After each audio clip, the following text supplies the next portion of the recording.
스님 안녕하세요. 안녕하십니까. 자, 이제 세 번째 시간입니다.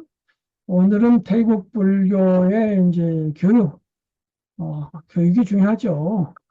에, 이제 얼핏 듣기로는 이제 태국 불교는 계율 중심, 교육은 영국 교육은 스리랑카, 수행은 미얀마 이렇게 합니다만은 그렇다 하더라도 남방 불교에서 교육을 등한시하는 나라는 없죠. 우리나라보다 훨씬 철저하죠. 태국 불교도 대단한 교육 열기와 심도 있는 교육이 되는 걸로 알고 있는데 오늘 거기에 대해서 자세히 말씀해 주시기 바랍니다. 이제 그 태국의 승가 구조에 대해서 좀 말씀드리고 또 아울러서 이제 교육에 대해서 이제 좀 살펴보도록 하겠습니다. 그런데 그 태국 승가는 이제 100% 비구 승가니까 비구. 예, 그리고 그 비구 승가를 지탱하려고 그러면 이제 계율이 제일 중요하거든요. 계율로서 이제 그 유계 질서가 확립이 되고 이제 승단 질서가 이제 유지되기 때문에 태국에서는 뭐 내용이 어떻든 간에 외형적으로 승단의 그 질서가 유계 질서가 이제 분명하지요. 분명하고 한 시간만 먼저 계를 받아도 이제 선배가 되는 겁니다. 그러니까 이제 절에 가면은 이제 한 일주일 정도 이제 그 준비를 하죠. 일주일 정도 준비를 하면서 주로 어떤 준비를 하냐면은 계율을 이제 외웁니다. 계율을 외우고 이제 그 한 일주일 정도 이제 마음의 준비를 하고 이제 또 이제 이렇게 해가지고 이제 비로소 20세가 넘은 사람은 이제 비구계를 받고 20세가 안 된 사람은 이제 삼위계를 받거든요. 이 비구계를 받으면은 이제 한 시간만 먼저 받아도 그 사람이 선배가 돼. 그리고 어디 가서 이제 앉는 좌석도 딱 정해져 있습니다. 범납에 의해서. 한 시간 두 시간 하루 며칠 이래가지고 어마어마하지. 그게 아주 정확하지 그냥. 그리고 이제 낯선 곳에 가면은 그게 어떻게 되냐, 범납이 어떻게 되냐고 물어봐요. 그러면은 내가 뭐 10년이다 뭐 7년이다 그러면 자기가 그 딱 따져가지고 자기가 이제 그 범납이 아래면은 그 밑으로 이제 앉고 위면은 위로 선배 대접을 하고 그것이 분명하거든요. 예. 그러니까 지난 시간에도 얘기했지만은 세 번까지 이제 비구로 그 계를 받을 수 있다고 그랬죠. 처음에 와가지고 이제 또 그러니까 이 참 이 보면은 이 종교 생활이라는 것이 구도 생활이라는 것이 억지로 되는 게 아니지 않습니까? 뭔가 마음에 뭐가 돼야 이 스스로 이제 구도 생활을 하게 되는 건데 처음에 뭐 어떤 인연으로 이제 비구가 되었다 할지라도 또 있다 보면은 마음의 변화가 있을 수 있거든. 그러면은 뭐 슬그머니 나가버리는 게 아니고 이제 정식으로 이제 환계를 하고 다시 올 망정 일단은 이제 나가요. 나가서 또 이제 사회생활을 하다가 또 힘드니까 또 다시 들어오는 경우가 있다고. 뭐 그렇게 흔치는 않지만은 태국 승가에서 뭐 그것도 한 뭐 1% 정도는 뭐 되는 모양이더라고 내가 보니까. 그래가지고 처음에 이제 뭣도 모르고 와서 승려 생활 하다가 일단은 또 나가. 근데 누구나 다 태국의 청년들은 스님들이 한 번 되잖아요, 물론. 그러니까 이제 그때는 뭐 관습에 의해서 3개월, 6개월 이렇게 하지만은 나갔다가 다시 이제 정식으로 또 들어올 때가 있거든.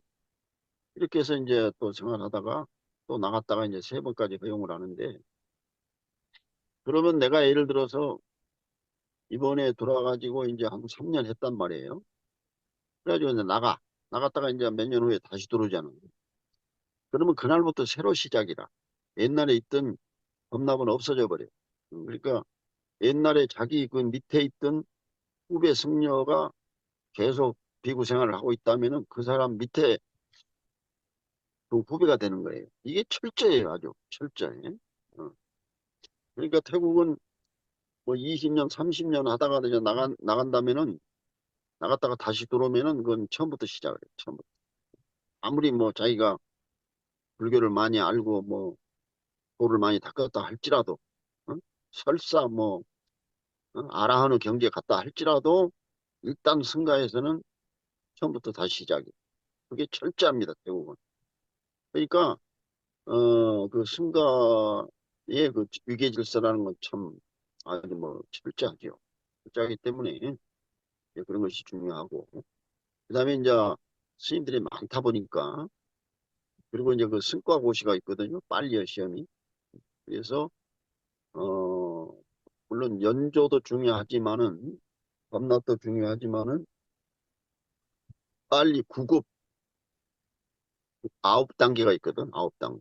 9급까지 그 승과고시에 이제 합격을 한 분은 아주 그 말하자면 상석에 이렇게 앉도록 하고 예우를 해줍니다. 예우를 해주고 그만큼 그것도 존경을 하고 어떤 그 말하자면은 그 예우를 구급을 합격한 분은 이제 예우를 해주고 이런 그게 있고 그다음에 이제 또 그 승직 말하자면은 어떤 감투 있잖아 감투. 응?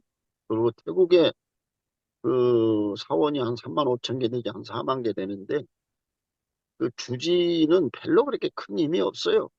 그냥 이름이 주지인데 종신제 거의가 한 번 주지가 되면 영원히 죽을 때까지 해요. 뭐 4년마다 바꾸고 그런 게 없고 그리고 거의 그 사찰 운영은 신도에서 다 합니다. 신도에서. 그리고 그 비구들은 일을 못하게 돼 있거든. 일을 하지 않아. 오직 아침에 일어나면 탁발을 해, 탁발. 지금도 탁발을 해요. 탁발 나갔다가 와가지고 이제 아침 조금 먹고 그다음에 점심 12시 되기 전에 뭐 한 11시쯤 이제 점심을 먹고 그다음에 이제 오후에는 이제 뭐 낮잠도 좀 자고 이제 주로 공부하고 이러거든요. 그렇기 때문에 뭐 주지라고 그래서 특별히 뭐 할 일이 있는 게 아니고 종신제나 거의 그냥 한번 주지가 되면 그냥 죽을 때까지 하는 거예요. 또 종정도 승왕도 한번 선출이 되면은 돌아가실까 돌아가실 때까지 해요. 한번 승왕이 되면 그 대신에 이제 부승왕을 항상 내정을 해놓지. 승왕이 돌아가시고 나면 이제 부승왕이나 또는 그 썸대시라고 그래가지고 굉장히 높은 원로 시니어 그 원로 중에서 이제 한 분을 갖다가 그 자체에서 선출해가지고 이제 왕이 이제 인준을 하게 됐는데 그래서 거의가 다 종신제다 결국은 그러니까 주지도 뭐 특별한 사유가 없는 한 돌아가실 때까지 이제 주지를 하고 뭐 주지라고 해서 뭐 크게 무슨 뭐 권한이 있고 뭐 그런 거 아니고 그야말로 민주적인 비구 승가의 어떤 그런 공의에 의해서 이렇게 이제 운영이 되고 그다음에 뭐 태국 같은 데는 뭐 특별히 뭐 스님들에게 뭐 난방비 이런 게 필요 없지 않습니까? 항상 더우니까. 방 하나 이렇게 주면은 그냥 알아서 생활하고 아침에 나가서 닭발하고 닭발해서 이렇게 먹으니까 뭐 크게 그렇게 뭐 먹는 거에 신경 쓸 필요도 없고 그다음에 이제 또 학교도 다 무료란 말이에요. 무료. 그러니까 자기 공부하고 싶으면 가서 하고 말이지. 그러니까 참 그 성년 생활하기는 이제 좋지. 좋고 이제 그다음에 이제 그 또 이제 법문 하고 그다음에 또 신도들이 이제 무슨 행사가 있다든지 집에 뭐 일 있다든지 그러면은 비구들을 이제 집에 초청해 가지고 이제 공양을 대접을 하고 또 이제 법문을 듣고 그러거든요. 그렇기 때문에 스님들의 그 생활이라는 것이 어떻게 보면 단조롭지만은 굉장히 그 안정되어 있다. 이제 말씀드릴 수 있겠고 그다음에 그 질서가 위계 질서가 이제 분명하고 또 그 말하자면은 태국의 그 뭐 주지랄지 그런 분들은 항상 그 개방돼 있다고 개방. 누구라도 신도가 거기 가서 이렇게 친견하고 이제 법문 듣고 예? 이렇게 할 수 있고 항상 그 개방돼 있어. 개방돼 있고 그 승왕도 보면은 항상 그 개방돼 있어요. 개방돼 있고 누구라도 이렇게 신도들이 오면은 만나주고 말이지. 그리고 이제 이제 승왕 밑에 이제 부승왕 그다음에 이제 썸댓 그다음에 이제 쪼쿤이라고 또 있거든. 이렇게 해서 그 이제 어느 정도 그 서열이 있지 서열이 있고 이제 이래 그 썸댓 정도 되면은 한 16명 정도 되는데 경찰이 그 국가에서 경호를 해줘 경호를 한 사람 정도가 이제 파견이 돼가지고 24시간 거기서 이제 그 경호를 하게 돼 있고 또 승왕은 물론이고 승왕은 한 두세 사람이 항상 이렇게 응? 경호를 하게 돼 있고 그 참 권위가 대단하죠.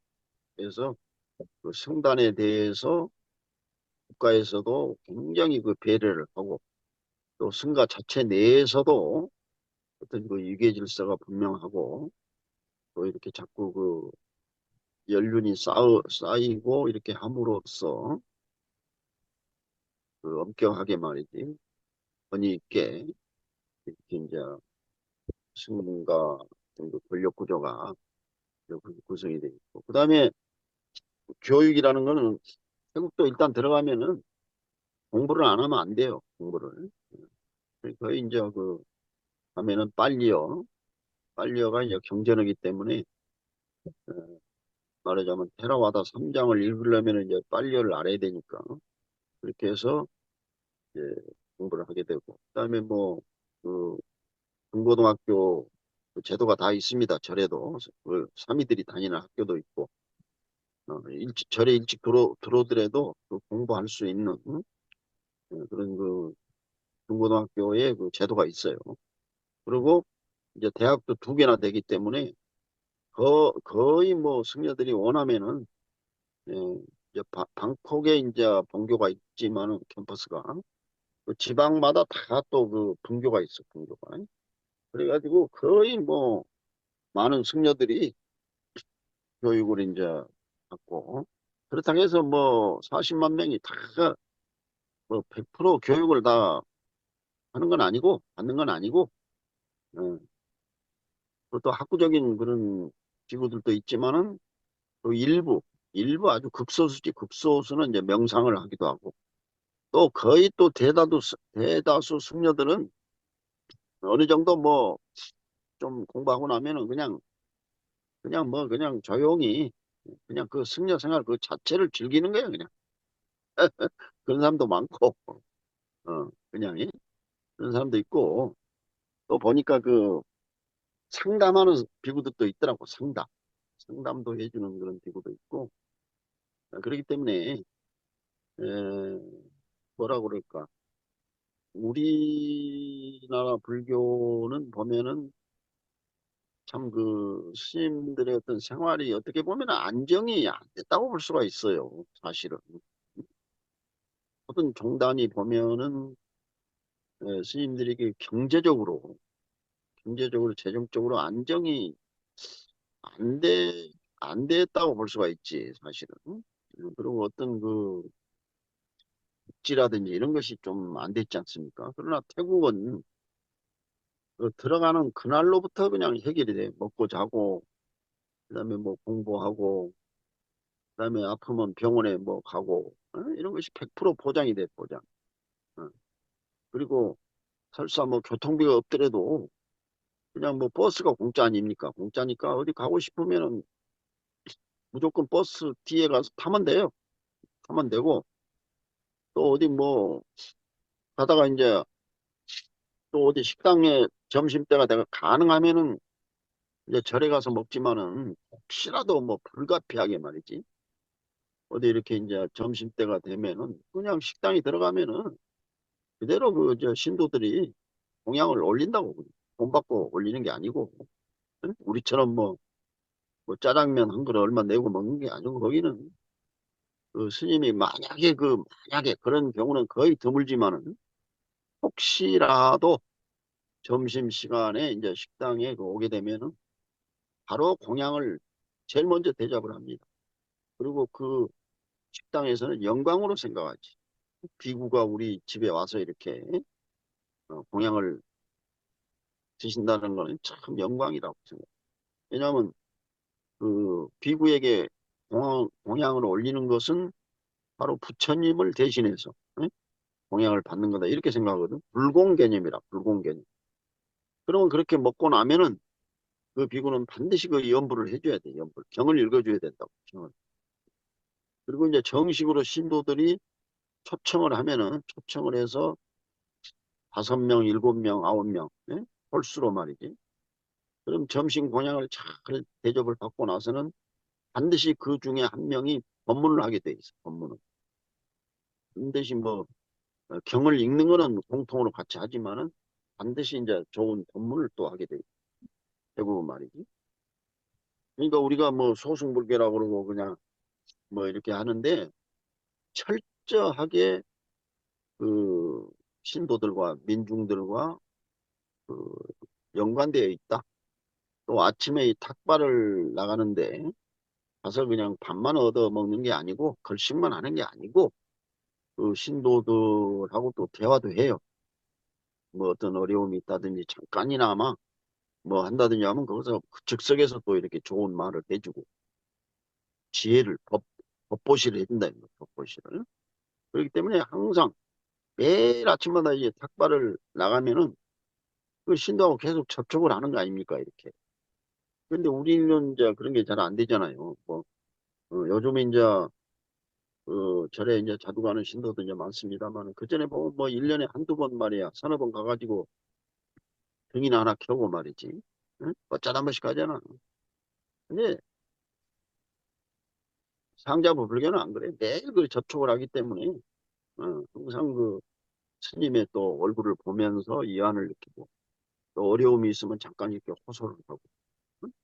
이렇게 해서 말하자면 중생제도.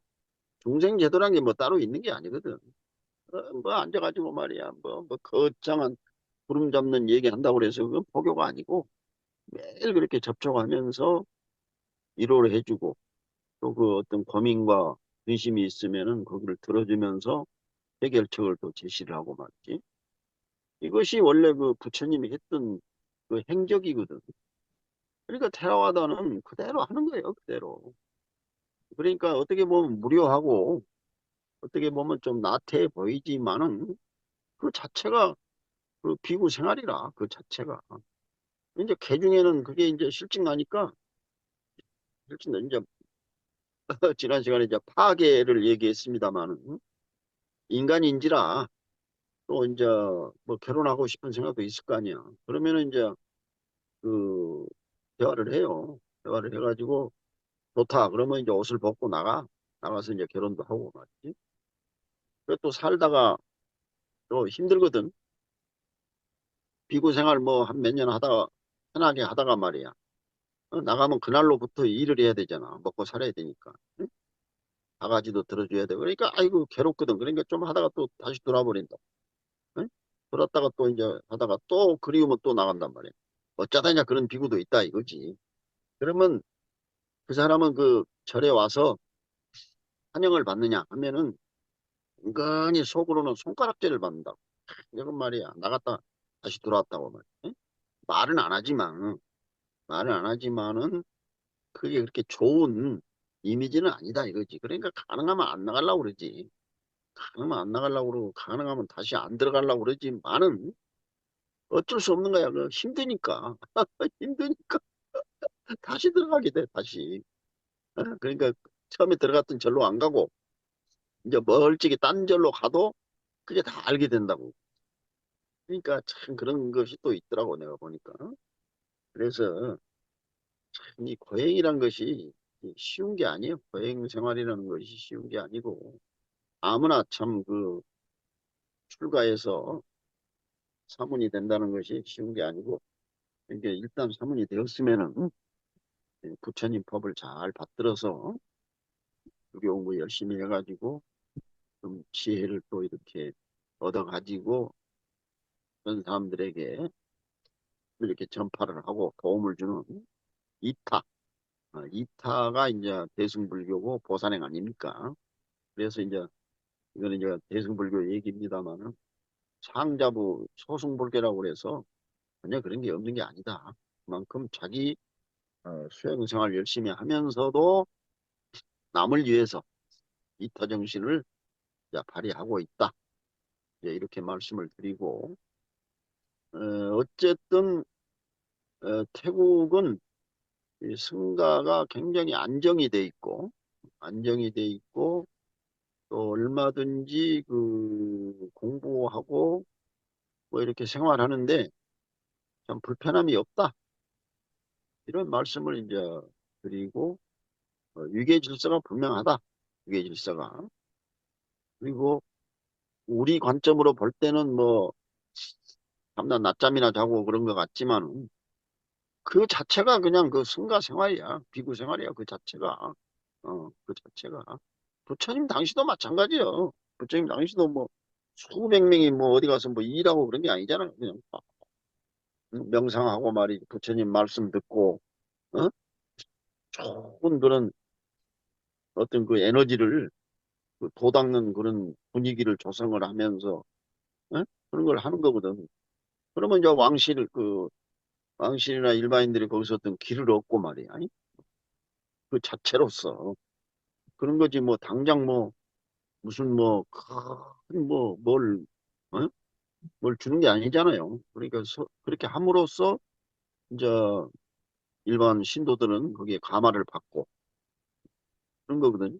이 태국 불교 어떻게 보면은 좀 뭐 그냥 역동성이 없는 것 같지만은 사실은 그 자체 성가를 유지하는 그 자체가 중요하다.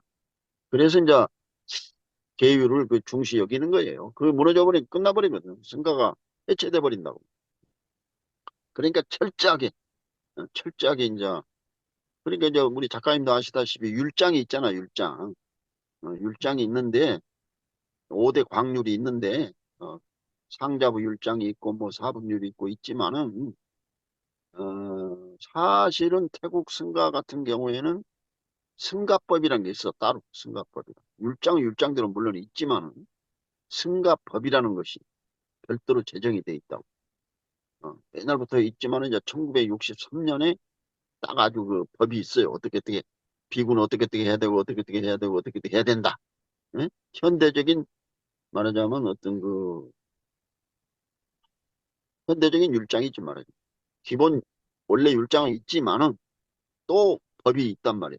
법이 현대 생활을 하는 데 있어서 어떻게 해야 된다는 그런 규정이 있단 말이에요. 거기에 저촉이 되면 가차없이 그 나가야죠. 옷 벗고 나가야 돼. 승가법이란 것이 있습니다. 그래서 이제 결론을 말씀드리면은 태국 승가 구조라는 것이 그렇게 질서정연하게 돼 있다. 이런 말씀을 드리고 또 그 교육도 얼마든지 그 아주 그 제도적으로 잘 돼 있고 또 많은 승려들이 그 공부를 하고 있다. 현대 교육을 고등교육을 이제 받고 있다. 이런 말씀을 드리고 또 태국 자체에서도 이제 교육을 받지만은 주로 이제 외국 그 유학도 많이 갑니다. 주로 인도 같은 데로 많이 가요. 인도 같은 데로 이제 불교 그 자체는 인도가 이제 미미하지만은 그러나 뭐 원래 이제 인도 문화 인도가 이제 크잖아요. 나라도 크고 여러 가지 그 인도 철학이랄지 그렇기 때문에 이제 유학하는 그 스님들도 이제 굉장히 많고 그래서 그리고 우리나라에도 아까 그 경제적인 말씀하셨지만은 여기에 태국의 그 노동자들이 좀 와 있거든요. 그렇기 때문에 우리나라에도 지금 태국 사찰이 몇 개 돼요. 몇 개 되고 여기 와 있는 그 태국 비구들은 이제 같이 살지 같이. 예, 자기들끼리 뭐 세 명이고 다섯 명이고 뭉쳐서 같이 이렇게 하고 또 외국에도 뭐 미국이나 이런 유럽에도 태국 사찰이 많이 있어요. 보면은 꼭 거기는 그 태국의 비구들이 같이 살더라고. 같이 뭉쳐서 절대 혼자 살지 않고 같이 이렇게 태국에서와 똑같이 또 신도들도 항상 이렇게 다니고 말이지. 동양을 그 갖추고 말이야. 태국에서 하던 그대로 외국에 나가도 이제 그대로 계율을 지키고 철저하게 지키지, 철저하게. 예, 그걸 말씀을 드리고 또 작가님 한 말씀 하십시오. 뭐 또 어떤 견해가 있으시면 나만 얘기하는 것보다도. 그래서 이제 스님께서는 직접 태국 불교를 경험하시고 심지어는 뭐 승왕을 모시고까지 공부를 하셨고 또 태국만이 아니라 여러 나라 불교에 대해서 해박하시니까 태국 불교를 깊이 들여다본 것이고 일반인들이야 뭐 3박 4일 휙 둘러보니까 당연히 알지 못하죠. 저도 그 거예 스님을 통해서 위파사나를 배울 때 이제 인도 성지순례 이렇게 삥 돌아가는 과정에서 태국에 들렀었거든요. 그때 스왕을 뵌 적이 있어요. 특별히. 근데 스왕의 거처가 의외로 소박하더라고요. 그냥 그냥 큰 집도 아니고 조그마한 그저 가정집 정도 되는 조그만 집에서 그냥 이웃집 할아버지가 만나주듯이 뭐 권위를 내세우지도 않고 또 저도 이제 미얀마에서 승려 생활 해보면 확실히 그 남방 스님들이 신도들하고 친근하다. 뭐 친근한 정도가 아니라 거의 친구같이 여겨진다. 그래서 아까 이제 율장에 의해서 선후배 관계라든가 위계 질서가 분명한 얘기를 했는데 무리 입장에서는 그렇고 이제 그래서 아무리 경지가 높아도 후배는 후배고 선배는 선배다 이거죠. 그래서 경지가 깨달은 아라한이라고 해도 후배는 선배한테 절을 해야 되고 아우님 해갖고 아우서 그러잖아요. 반때 아우서 이렇게 존칭과 이렇게 하칭을 하면서 그래서 이제 세속적, 실제적, 계율적으로는 그 계율이라는 거는 승단 안에 있지만 사실은 세속적 의미의 법률과 같거든요. 그래서 거기에서 질서는 질서대로 지키고 그러나 이제 내면에서 일어나는 깨달음이라든가 지혜라든가 행복의 차원은 이제 다른 건데요. 그래서 이제 제가 신자가 절에 와서 스님에게 삼배를 다 하잖아요. 하는데 절 받으면서 쳐다도 안 봐요. 딴 데 쳐다보고 절 받으니까 나는 높은 사람 이런 개념이 전혀 없어요. 그냥 절은 그냥 예의로서 계율로서 그냥 하는 거야. 그러고서 실제 상대할 때는 친구 대하듯이 아무런 격이 없이 개방적이고 열린 마음으로 소통을 하니까 더욱더 그 불교가 단단해지는 그런 느낌이 있는 건데 그 종정 스님도 그러시더라 이거지. 종정 스님, 스왕 스님도 도무지 뭐 이 양반이 그냥 만났으면 이 양반이 스왕일 거야. 스왕이라는 느낌이 전혀 없어요. 전혀 없고 그냥 할아버지야. 이렇게 하더라고요. 그래서 참 좋구나 이런 느낌을 가졌었습니다. 예, 그래서 오늘 뭐 여기까지 말씀 듣고 다음 태국 불교. 시간에는 그러면 이제 신자들의 신앙생활, 신행생활과 불교 개혁, 거기에 대해서 말씀해 주시기 바랍니다. 다음 시간 기다리겠습니다. 네, 감사합니다. 수고하셨습니다.